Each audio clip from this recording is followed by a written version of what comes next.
Hello guys, this is Tech Shubham and welcome to this Java tutorials for class 12 information practices. So last lecture में हमने बात करी थी कि tokens क्या होते हैं, ठीक है। सो अगर आपने नहीं देखा हो तो आप लास्ट लेक्चर में जाकर देख सकते हैं, लिंक डिस्क्रिप्शन में है। सो हमने 5 तरह के टोकन्स पढ़े थे, लिटरल्स, कीवर्ड्स, आइडेंटिफायर्स और आपके जितने भी डाटा टाइप्स हो गए वो सब, और ऑपरेटर्स, ठीक है। सो हम इनको एक एक करके पढ़ते हैं ब्रीफ करके। सो कीवर्ड्स क्या होते हैं? बेसिकली कीवर्ड्स ऐसे वर्ड्स होते हैं जिनको एक स्पेशल मीनिंग होता है कंपाइलर के लिए, ठीक है। यानी कि सपोज मैं कुछ टाइप करता हूँ तो उसका कोई मीनिंग होगा मेरे कंपाइलर के लिए और वो कुछ उस पर रिएक्शन देगा। यानी कि keywords are the reserve words that have a special meaning to the compiler. Suppose कोई कीवर्ड है इंट, ठीक है। मैं इसको अपने प्रोग्राम में यूज नहीं कर सकता, मतलब जो इंटीजर है वो क्या कर रहा है, इंटीजर वैल्यू को डिफाइन करने के काम आ रहा है, ठीक है। सो अगर मैं वेरिएबल नेम लेता हूँ इंट, इंटीजर टाइप का वेरिएबल इंट, तो क्या यहाँ पर मेरा एग्जीक्यूशन होगा या एरर आएगा? ऑब्वियसली एरर आएगा, क्योंकि इंट जो है मैं वेरिएबल नहीं सकता, क्योंकि इसका एक स्पेशल मीनिंग है मेरे कंपाइलर के लिए, ठीक है। सो हमें याद रखना है कि कीवर्ड्स जितने भी होते हैं हम अपने वेरिएबल नेम के रिस्पेक्ट में उसे यूज नहीं कर सकते। Keywords can be use as an identifier और अ वेरिएबल नेम, ठीक है। अब कॉमनली यूज कीवर्ड्स के एग्जांपल्स देख लेते हैं। कैरेक्टर वैल्यू के काम आता है, यानी कि ए बी ऐसे कैरेक्टर्स के काम आता है कैर। लॉन्ग आपके बड़ी जितनी भी लॉन्ग इंट हो गया, इसकी एक डेफिनेट स्पेस होता है कि कितने बाइट्स ये कंज्यूम करता है, उसके बेसिस पे हमने इसको डिफाइन किया है। फॉर, जैसा कि हमने फॉर लूप्स पढ़ा होगा, फॉर का एक स्पेशल मीनिंग है, केस, इफ, इन सबका स्पेशल मीनिंग है। ये कीवर्ड्स है जावा के, इसको हम as a variable name use नहीं कर सकते, इसका एक स्पेशल मीनिंग है कंपाइलर के लिए, ठीक है। सो इसमें से आपको पूछा जा सकता है कि इसमें से कौन सा कीवर्ड्स है या कोई दो कीवर्ड के एग्जाम्पल दो, तो हमें ये लिखना है, ठीक है। चलिए आगे चलते हैं।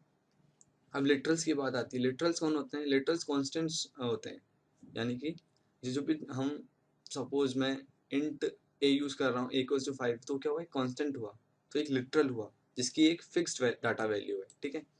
Literals are the constants are the data types that have fixed data value. अभी कितने तरह के हो गए? इंटीजर हो गया आपका, फ्लोटिंग हो गया, बूलियन हो गया, कैरेक्टर हो गया, स्ट्रिंग हो गया, नल हो गया। इंटीजर का मतलब क्या हुआ? कोई इंटीजर वैल्यू, यानी कि इंट a इक्वल्स टू 2, एक इंटीजर वैल्यू होगी। 2 3 4 5 जितने भी हैं ये इंटीजर्स हैं। अब फ्लोटिंग वैल्यू कौन सी होती है? सपोज मैं देता हूँ int a is equals to 6.222, तो क्या हो गया, पॉइंट के बाद कोई वैल्यू आ रही है, एक इंटीजर लिटरल हो गया आपका। बूलियन का मतलब क्या होता है? ट्रू और फॉल्स होता है, ठीक है। ट्रू और फॉल्स, सिर्फ इसके दो ही केसेस होते हैं, ट्रू और फॉल्स। ये कोई सी भी वैल्यू को नहीं डिफाइन करता, ये कंडीशन डिफाइन करता है, ट्रू या फॉल्स, ठीक है। फिर आता है आपका सपोज कैरेक्टर लिटरल, जैसे कि मैंने बताया ए बी सी ये सब कैरेक्टर लिटरल्स हैं। स्ट्रिंग, सपोज मैं हेलो वर्ल्ड प्रिंट करना चाहता हूँ तो मेरी ये क्या हुई, एक स्ट्रिंग वैल्यू हो गई, स्ट्रिंग लिटरल हो गया। और नल, सपोज मैं डालता हूँ कि इफ मेरा कोई गेट टेक्स्ट है, ठीक है, मैंने कोई गेट करी वैल्यू इक्वल्स टू नल हुआ, तो मेरे को क्या करना है, तो ये नल वैल्यू को डिफाइन करता है, नल लिटरल को, ठीक है। As simple as that. अब डाटा टाइप कौन कौन से होते हैं जावा के अंदर? दो तरह के डाटा टाइप होते हैं, प्रिमिटिव और रेफरेंस। प्रिमिटिव डाटा टाइप्स कौन से होते हैं? जो कि हमारा कंपाइलर खुद ही हमें ऑफर करता है, ठीक है। सो हमारे पास 8 ऐसे प्रिमिटिव डाटा टाइप्स हैं। कौन कौन से हो गए? Byte, short, int, long, float, double, character, boolean, एक एक करके हम पढ़ेंगे नेक्स्ट स्लाइड में। सो प्रिमिटिव वो हो गए जो हमारा कंपाइलर खुद हमें ऑफर करता है। अब रेफरेंस कौन से हो गए? जो कंपाइलर ऑफर नहीं करके हम प्रिमिटिव डाटा टाइप्स का यूज करके अपने खुद के डाटा टाइप बना सकें, यानी कि जो primitive already defined data types हैं बाय द कंपाइलर, उनका यूज करके हम अपने खुद के डाटा टाइप्स बनाएंगे, उसे हम रेफरेंस डाटा टाइप कहते हैं। These are constructed by using primitive data type as per the user need. अब ये 3 तरह के होते हैं, object, class, interface and array. Array के अंदर हम बहुत सारी कलेक्शन ऑफ डाटा को हम डाल सकते हैं। सपोज मेरे को एरे के अंदर स्टोर करना है अपने बच्चों के रोल नंबर, क्लास के बच्चों के रोल नंबर, तो मैं एरे यूज करूंगा। उसके अंदर मैं अपनी खुद की वैल्यू डिफाइन कर रहा हूँ कि कौन सा मेरे को डाटा टाइप उसके अंदर डालना है। मैं इसके अंदर इंटीजर भी डाल सकता हूँ, कैरेक्टर भी डाल सकता हूँ, कुछ भी डाल सकता हूँ। ये मेरे ऊपर डिपेंड है, यूजर के ऊपर डिपेंड है, ठीक है। सो ये सब एग्जाम्पल हो गए आपके रेफरेंस के। चलिए आगे चलते हैं। सो बेसिकली क्लासिफिकेशन क्या हुई डाटा टाइप्स की। डाटा टाइप्स हैं दो में बटे, किसमें, प्रिमिटिव में, रेफरेंस।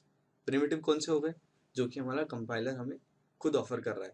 रेफरेंस कौन से हुए, जो कि हम प्रिमिटिव का यूज करके खुद डिफाइन कर रहे हैं।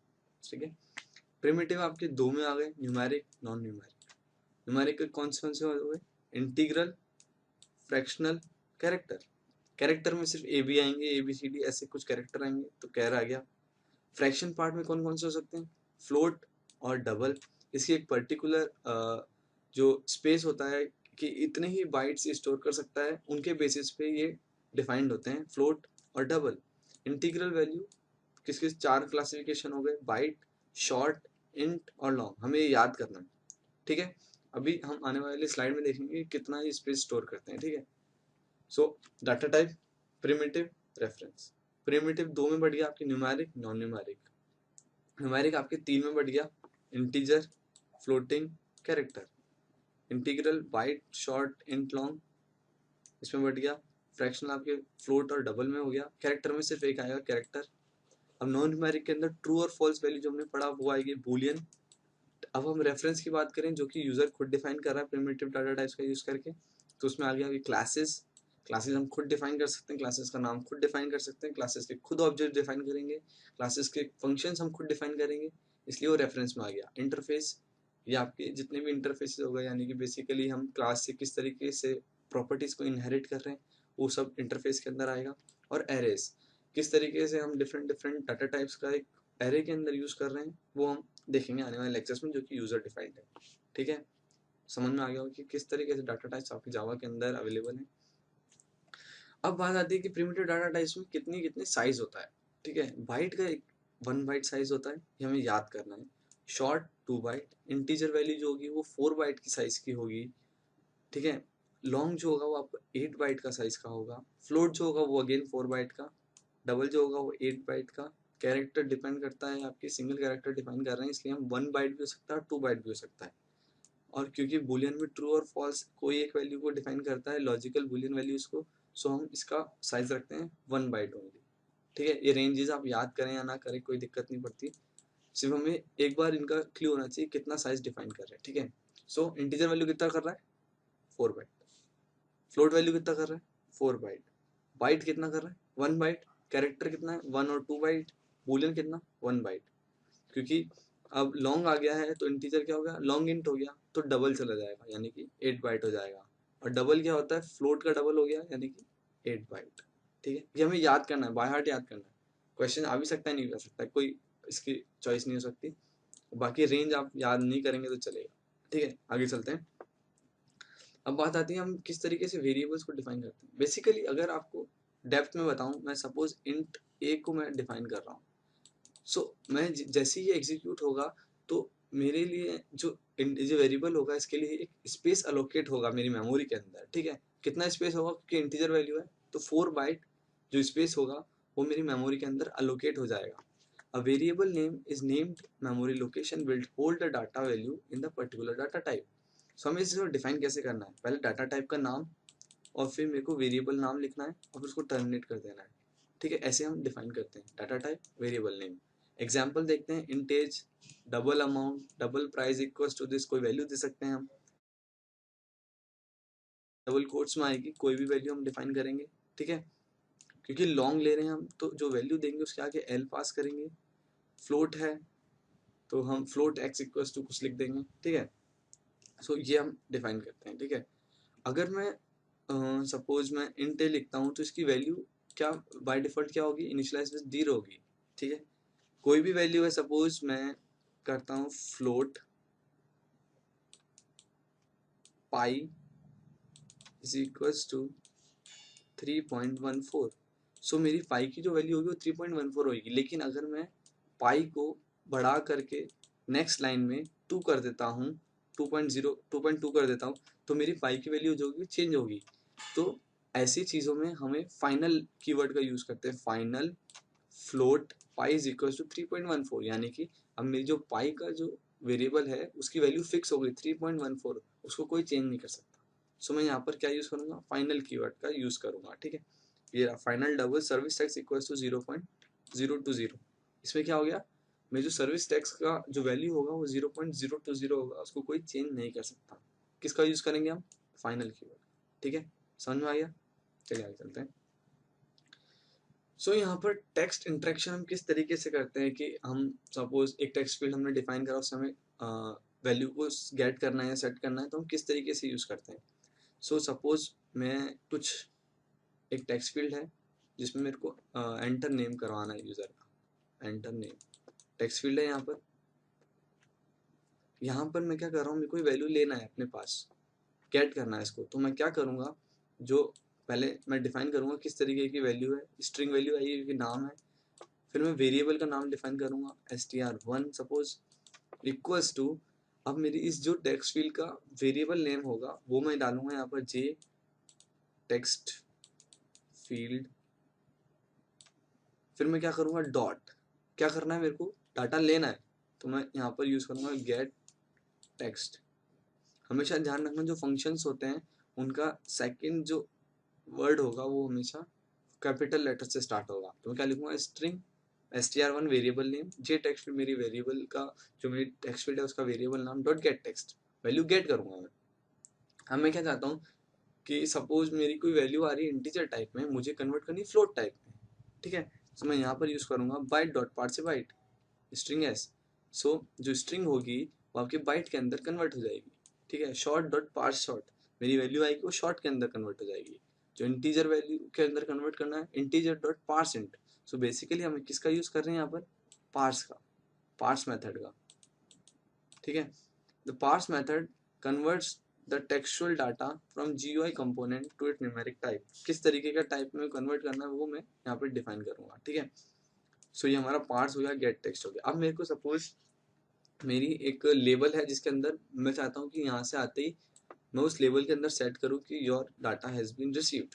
सो मैं क्या करूँगा, अगेन वही जो मेरा वेरिएबल नाम है टेक्स्ट लेबल का, जे लेबल 1 डॉट। अब मैं कौन सा फंक्शन यूज करूँगा यहाँ पे, सेट टेक्स्ट, सेट टेक्स्ट। ये हो गया आपका। यहाँ पर मैं वैल्यू डाल दूंगा कि मेरे को क्या सेट करना है। यहाँ पे मेरे को वेरिएबल सेट करना है ए। तो यहाँ पे क्या होगा, जैसे ही वो करेगा तो जे टेक्स्ट वन जो लेबल 1 होगा उसका क्या टेक्स्ट सेट हो जाएगा, ए। यहाँ पर आप देख सकते हैं this method stores the string into GUI component, J text field dot set text. मैंने टेक्स्ट फील्ड के अंदर क्या सेट किया, text Amitabh. J text field dot set text plus payment, यानी कि सपोज मैं कोई वेरिएबल को सेट कर रहा हूँ। मैं यहाँ पे आपको दिखाता हूँ। सपोज मैं यहाँ पर int a is equals to 5 ले रहा हूँ। अब मैं चाहता हूँ कि मेरी जो लेबल है उसके अंदर मेरी इंटीजर वैल्यू a को डिफाइन करते, मैं 5 वहाँ पर डिफाइन नहीं करना चाहता हूँ, मैं a के थ्रू उसको डिफाइन करना चाहता हूँ। तो मैं क्या करूँगा, J label 1 dot set text use करूँगा, सेट टेक्स्ट। अब यहाँ पर क्या करूँगा, मैं पहले एक नल वैल्यू दूंगा, फिर उसके बाद प्लस लगा करके मेरा वेरिएबल नाम लिख दूंगा ए। तो क्या होगा, वहाँ पर जो मेरा जे लेवल 1 होगा उसके अंदर कौन सी वैल्यू सेट हो जाएगी, जो ए वेरिएबल की वैल्यू है। ठीक है, as simple as that, easy है। हमने पढ़ लिया get text, pass, set text. आगे चलते हैं। अब बात आती है कि किस तरीके से हम जो आउटपुट है उसको दिखाएंगे। ठीक है, तो मैं आपको लाइव करके दिखाता हूँ प्रैक्टिकली किस तरीके से हम वैल्यूज को हम शो करते हैं। ठीक है, सो यहाँ पर मैं चलता हूँ। ठीक है, सो ये बेसिकली एक आपका मैं नेटबीन्स यूज़ कर रहा हूँ। सो यहाँ पे पैकेज आया। अब मैंने क्लास बना दी है, एक डेमो क्लास। ठीक है, इसके अंदर मैंने एक फंक्शन बना दिया, मेन फंक्शन।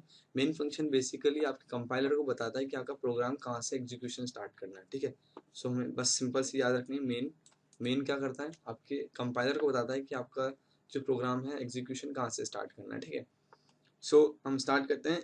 अब मेरे को हेलो प्रिंट करना है मेरे कंसोल के ऊपर। सो मैं क्या यूज़ करूँगा, system dot out dot print, कौन सी वैल्यू प्रिंट करनी है, हेलो वर्ल्ड। ठीक है, सो यहाँ पर मैं इसको टर्मिनेट कर दिया। मैं इसको रन करता हूँ, रन फाइल, रन एनीवे। ठीक है, सो यहाँ पर क्या हुआ, देखिए, देख सकते हैं आप, हेलो वर्ल्ड प्रिंट हो गया है। ठीक है, यहाँ पर कोई सी वैल्यू देंगे चलेगा। सपोज मेरे को क्या करना है, एक वेरिएबल डिफाइन करता हूँ, int a is equals to 5। मुझे ए का वैल्यू प्रिंट करना है after this system dot out dot print. ठीक है, यहाँ पर मैं क्या करूँगा, नल वैल्यू दूंगा पहले और फिर प्लस करके वेरिएबल का नाम दूंगा। ठीक है, मैं यहाँ पर प्रिंट एलन यूज कर रहा हूँ। एलन का मतलब होता है नेक्स्ट लाइन। सो अब मैं यहाँ पर इसको नेक्स्ट लाइन लगा दूंगा, तो बेसिकली क्या होगा, ये नेक्स्ट लाइन के अंदर प्रिंट होगा। ठीक है, ए का वैल्यू। चलो मैं रन करता हूँ, फटाफट दिखाता हूँ आपको। सो यहाँ पर क्या हुआ, हेलो वर्ल्ड प्रिंट हुआ, पहले ये वाली लाइन एग्जीक्यूट हुई, फिर नेक्स्ट लाइन में क्या हुआ। ठीक है, उसके बाद क्या हुआ, आपका ए का वैल्यू जो था 5 वो print, as simple as that. अब मैं चाहता हूँ कि बेसिकली आप यहाँ पे देख सकते हैं कि सपोज मेरे को GUI का यूज़ करना है, मेरे को एक पॉपअप करके उसको वैल्यू को दिखाना है, तो मैं वहाँ पर J option pane dot show message dialog का यूज़ करूँगा। कैसे यूज़ करूँगा दिखाता हूँ आपको। सबसे पहले मैं यहाँ इंपोर्ट कर लेता हूँ। हमें जो भी हम लाइब्रेरी यूज़ करते हैं वो इंपोर्ट करनी होती है, तो यहाँ पर हम जावास डॉट स्विंग कंपोनेंट्स यूज़ कर रहे हैं और स्टार इसलिए लगा रहा हूँ कि जितने भी स्विंग क्लास के अंदर जितने भी ऑब्जेक्ट्स होंगे वो सारे इनहेरिट हो जाएंगे मेरे इस प्रोग्राम के अंदर। इंपोर्ट कर रहा हूँ मैं जावा क्लास को। जावा क्लास के अंदर एक स्विंग करके क्लास होगी।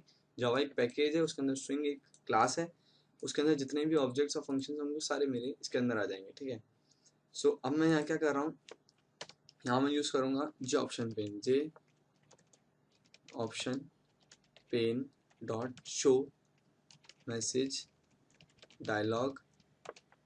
सबसे पहले मैं यहाँ एक नल वैल्यू पास करूँगा, नल कॉमा मैं क्या लिखना चाहता हूँ वो, hello this is tech Shubham. ठीक है, अब क्या मैं टर्मिनेट कर रहा हूँ इसको। चलिए इसको रन करते हैं, देखते हैं किस तरीके से रन हो रहा है। देख सकते हैं आप यहाँ पर एक पॉपअप आ गई, जे ऑप्शन पेन का यूज़ किया है। पहले ये लाइन रन हुई, हेलो वर्ल्ड, ए का वैल्यू प्रिंट हुआ, फिर यहाँ पर शो मैसेज डायलॉग प्रिंट हुआ, जो क्या हम यहाँ से देख सकते हैं GUI का यूज़ हो रहा है। ये आपका जे ऑप्शन पेन है। ठीक है,